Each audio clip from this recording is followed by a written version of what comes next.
gonna go out there and see if I can't make it happen. This is really the essence of what kayak fishing is all about. This is my kayak. Get yourself one.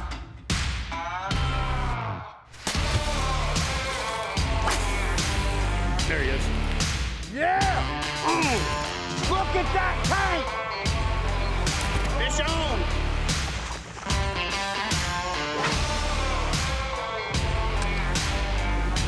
Oh my God! Good night!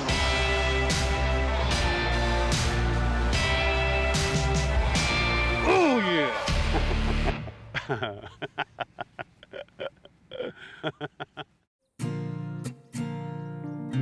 Hey guys, I'm Chad Hoover, and this week we're in Stafford, Virginia, chasing snakeheads, tidal largemouth, and we're gonna hit a few lakes in the area to find out what all Stafford has to offer. We about to crank it up right now. I'm here with Scylla Johnson and Mike Ortega from NVKBA. That stands for North Virginia Kayak Bass Anglers. We're gonna be fishing a few of the local hot spots around here. But anyway, now we're just gonna go fishing because it's been a minute. My name is Mike Ortega Jr. I am the tournament director for Northern Virginia Kayak Bass Anglers. We are a KBF partner club. We try to fish everything we can here in Northern Virginia. Our biggest motto, I like to call it the Triple C effect, which is competition, community, and camaraderie. I am Scylla Johnson. I am a mother of 4. When I discovered kayak fishing about 4 years ago, I thought it would be perfect for me because it's something small that I can handle on my own and be able to go out and hit waters like these. I've been able to catch a lot of different species, a lot of bigger fish, and I really, really enjoy it. It's something that I do all the time now. I got into kayak fishing right when I got back from my last tour overseas in Afghanistan. Riley, he likes to say that he got me into the sport. In a lot of cases he did. It was another way for me to connect with my son. Got one. When you catch a fish on your first cast, it feels good. It just sends a good feeling through your body and you're ready for the rest of the day. First one of the day. Let me snap a picture there of you. Today I got a day off school. School's sometimes kind of frustrating. It's just good to take a day off and just go fish and relax. Riley is going to teach us all a bass fishing lesson. So, Riley, what's the secret to catching fish today? What is it that we need to focus on? Trick worms, crayfish, imitations, shaky heads, stuff like that. How many fish have you caught already? 4. 4 fish while I was rigging my gear. Good job, buddy. Let's get out there and smash a big one. Not very big, but it's fish. Caught 3 now on a 5XD. Running it on the grass line around 18 to 25-foot ledges. I fished here a couple weeks ago and we were able to see a lot of fish busting at the top and on the shore. Here we go. Ah. It was a tiny little peckerhead. A tiny little peckerhead. Got him. He's not a bad one. He's strong for his size. He's really not that big of a fish. One of the great things about places like Lake Mooney is it's not a trophy lake, but it's a place where you can get a lot of action. Fishing lakes like that, especially with kids, is just the way to go. It keeps their confidence up, it keeps them excited, and it really gets them hooked on fishing. That's why it was also a great place to take Scylla. I probably caught like 30 fish in there a couple weeks ago. I've caught 11 so far, but I've missed a lot. I think if I caught every bite that I had, I would probably have like 40 or 50 fish. I wonder how many Chad has. That's legitimately like a little dink. Like that's a dink. All right, so I was talking to Riley and I asked him what his biggest fish was. And he told me that it was 6 pounds, 13 ounces. So Virginia does a really cool thing. They actually issue citations. And a lot of places around the world, if you get a citation, that's a ticket.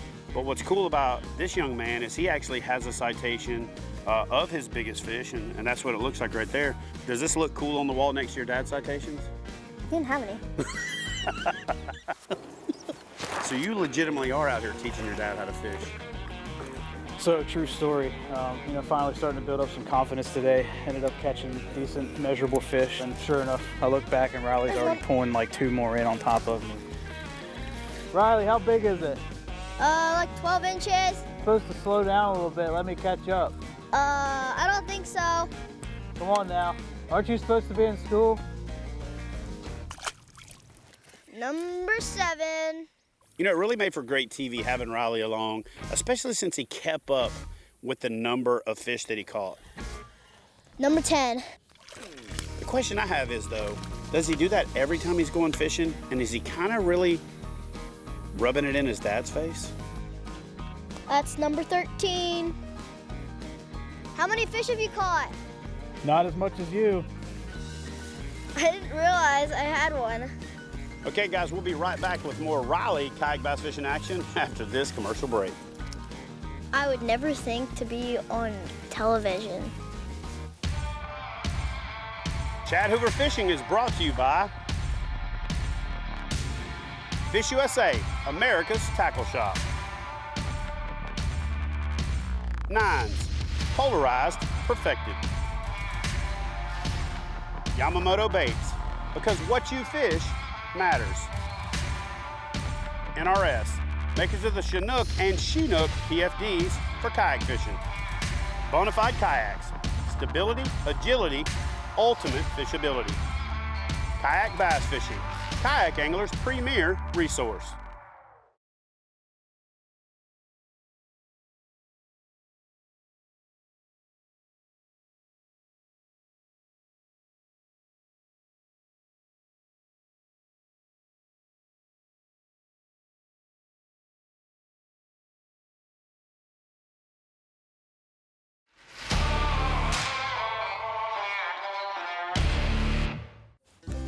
Oh my gosh.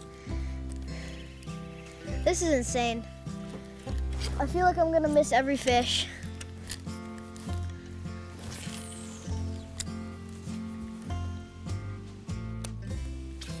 Today's been a great day because I've caught 12 fish.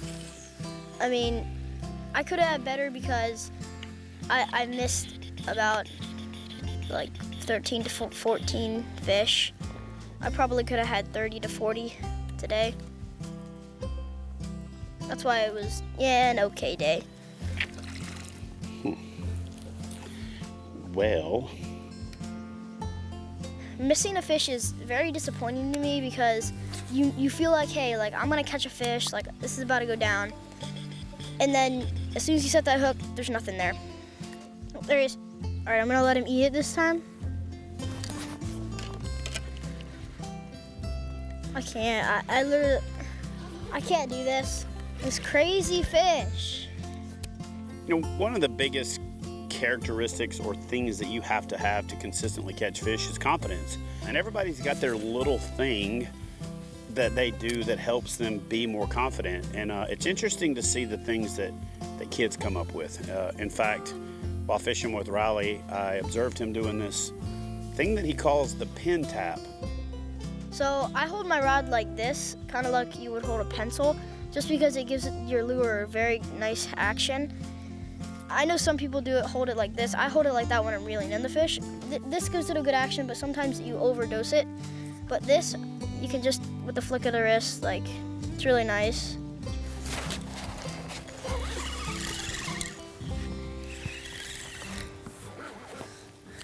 It was him. It was him all along. You're a bad fish. One thing I can say for sure is because it forces him to slow down and focus a little bit more on his presentation, it definitely helps. It's one of those things where he observed that if he slows down, he changes up what he's doing, he stops reeling, and he focuses on feeling the fish, then he's gonna catch more fish. Something's clearly working for him because he's catching a lot of fish today. It's just one of those things as a dad, you know, you sort of set him up the basic tools that he needs, and he just sort of took it and ran with it, and, you know, things he picks up and does that I would have never thought of. Hopefully develops more stuff in the future. Finally, I've missed so many fish today, so this feels really good. One of the great things about seeing Riley fishing solo in his own kayak is it demonstrates that kayak fishing is really easy. It's something that everybody can do. The beauty of kayaks is you can just make it your own. You know, no kayak is the same. You buy the shell of it, but you can go out and you can customize it to however it works for you. Why I like the Bonafide 107 is it fits me. It's just nice and short. It's not heavy, great for backwater. the deck space, it's nice. I like the dry hatch in the middle because I can put my phone in there. I like the space in the back, I can fit a crate. And I just like that it's very stable and it's not easy to tip. He's very skinny. Like you. Yeah. All right, guys, that's gonna do it for this segment. So I gotta thank my good buddy here, Mr. Mike Ortega from Northern Virginia, Kayak Bass Anglers, and for bringing this guy out on an educational field trip. Riley was the angler of the day. And so listen, guys, sometimes you can focus on catching big fish. Sometimes you can focus on catching big smiles. And today we caught plenty of them. Every time I saw him hooked up, he had a big old smile on his face. We'll be right back with more kayak bass fishing action.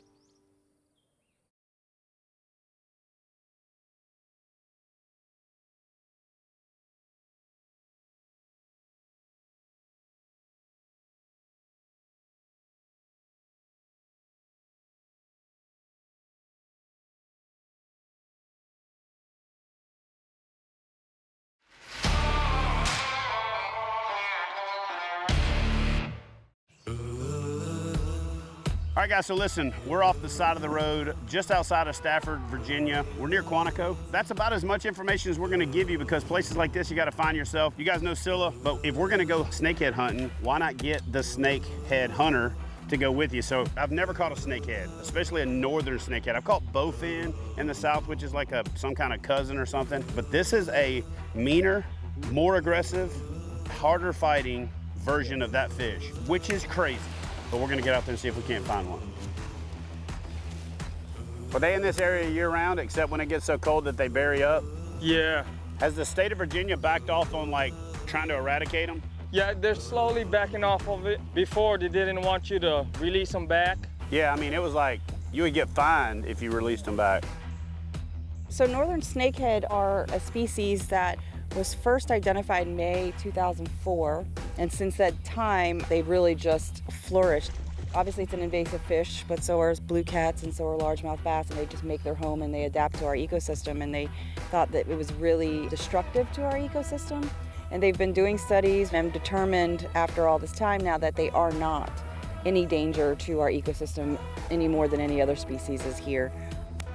What's your biggest? My biggest, it was about 7 years ago, about 15 and a half. Oh, wow, nice. Biggest this year, I caught right there at the corner of the duck blind. It was in May. I caught him off a frog. He was about 12 and a half. When I caught my first snakehead, I wasn't prepared for it. I got kind of freaked out and spooked by it because it was the first time I ever seen it. But just how the fish blew up on my lure and the fight it gave me, it was just like an addiction. I like the fact that your name is Snakehead Hunter. You're standing up and you're poling and paddling through this kind of stuff because you're literally part fishing, part hunting. It's a perfect description of what we're doing here. Snakehead, it's not just fishing, it's a lot of hunting. So you're observing bubbles, what they're coming up to breathe, or their heads coming up, disturbance in the water from them feeding, or even moving through pads. There's a lot of action going on right here. You see all this? There's one back there hitting the pad stalks. See that pad stalk right there? Oh yeah, it's still doing it right there. It moved the pads pretty aggressive. Yeah, you're going right through it. Pop it through there. I just casted, there's one following right behind it. They're stalking it right now. It's a little one. Not big enough to take my frog, but it's still an awesome sight just watching them follow my frog like that. Oh, there he goes. Damn, that's pretty awesome. I'm gonna go across and get in that edge and work my way down. I told you we were gonna spook something right there. That's where that movement was. Damn it.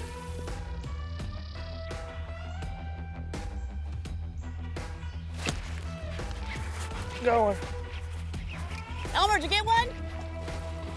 Woo!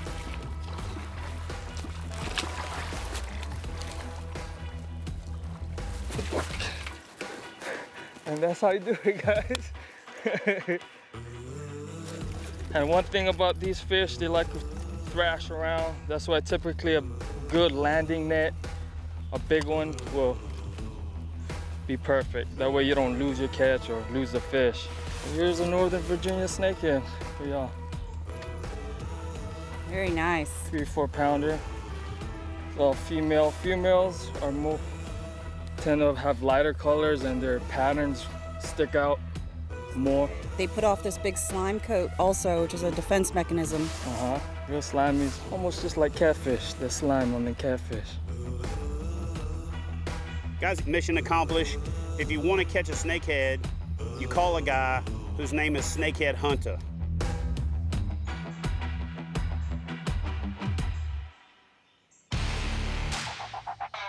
Chad Hoover Fishing is brought to you by Nines, polarized, perfected. Yak Attack, make it yours. NRS, makers of the Chinook and Chinook PFDs for kayak fishing. Tacticam Fish Eye, share your catch. Fish USA, America's tackle shop. Native Watercraft, the best in kayak fishing.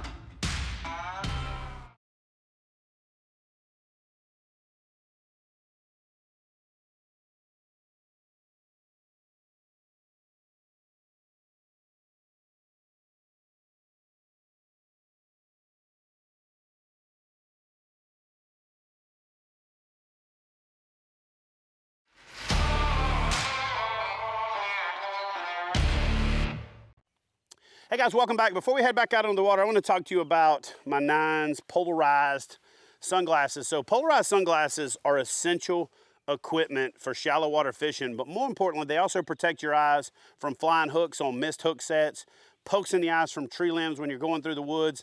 So there's more to polarized glasses than just protecting your eyes and being able to see in the water. They're also protecting one of your most valuable assets, your eyes. And the folks from Nines do that better than anybody. You can pick up your Nines and all of your other fishing needs from the folks over at Fish USA, America's tackle shop. Now let's get out there and see if we can't find some fish in shallow water and put these peepers to use. Today I'm excited about getting the opportunity to fish with an old buddy, Marty Mood. Marty and I go back to the beginning of our kayak fishing careers, and we both got into competitive kayak fishing around the same time, and we both spent a career in the military. Marty recently moved on and transitioned to a civilian career, and it's an opportunity for us to finally get back out and share the water. What you thinking? I got my thinking cup out. You think I'm gonna go right over here and hit this brush pile again with the jig while you're thinking. There we go. That's not a big one, but well, it's a start. That water's a lot warmer than the air, I can tell you that. That feels good. So Marty Mood and I have been friends for almost 20 years, and it never ceases to amaze me how I can still continue to teach him things about fishing. What kind of lures is that in that tree there? I'm about to find out. I'm going tree shopping. Oh, it's a little Argonaut, little hula popper thingamajigger. That's what you professionals call it? No, that's what the whole world calls it. I have known Chad for too long. We got to know each other back in 2003. We actually met on the water. I think the way it happened was I was catching a bunch of fish and he was down and saw me catching a bunch and kind of moved in on me. I think he thinks I was fishing his spot, but he was actually fishing my spot. He could probably tell it however he wants to tell it, and I'm gonna tell it however I want to tell it. There's his version, and then there's the truth. I guess luckily I was nice to him and started talking to him, even though he moved in on me. We hit it off right away, and we started to spend a lot of time on the water together. I think the fact that we met when we met actually made both of us better anglers. It really lit a fire under me to do a lot of what I've accomplished in this industry. It was right at the beginning of him becoming a star. He was starting his business and doing bigger and better things. I still had longer to go in the Navy. He got out, retired, and started KBF. It's pretty special to have Marty back out for an episode, considering that we're going into season 10 when he was actually in the very first episode. I don't remember a whole lot from the first show. I know we were fishing down in Southern Virginia. Cameraman was on me for probably 2 hours and I didn't catch a fish. And of course, as soon as he went away, I hooked up on a really nice 8-pound largemouth on a frog. But pretty cool to be, season 1, episode 1, and now season 10, episode 1. So hopefully we can at least catch some fish and make it a good show. Good Lord. Yep. What is it, like 1:30 and we still ain't caught a fish? I caught one. One. Here we go, fish. There we go. Ah! Oh! Come on. Well, that sucked. That fish had a little oomph to him. I've had some days where he struggled and then pulled it out. I've had it the other way too. He laying a big one early off. Yeah, this is gonna be great. And then just, that's the only fish you catch all day. There definitely ought to be a couple fish back in this little pocket. Shallower water, it's the first one getting the sun. There he is. Nice. Here we go. Well, listen, that is not a monster, but on a day when conditions are tough and you got bluebird, post frontal, high pressure, to catch a fish like that is nice. Nope. It's terrible anytime you miss a bite, but man, on a slow day when you're having trouble getting bites, to miss one like that, it just hurts that much more. You know, back when we were both younger, I knew that Marty really had to be successful and make a lot of money. And the reason for that is that dude is tough on tackle. Every time we go fishing, he's breaking off lures, breaking off jigs, breaking rods. He's broken everything you can ever imagine. I haven't fished with him in several years, and Son of a gun. he's still just as good at breaking stuff off and losing stuff as he ever was. Daggone it. Broke again. There's just so much structure up in there. About every other cast, I've been getting hung up. It's one of those places that looks just too good to not to fish thorough, so let's fish. Oh, you kidding me? Oh my God. He's got me on something. See if I can get him out of there. There he comes. He's off. I just had to get out whatever was around there.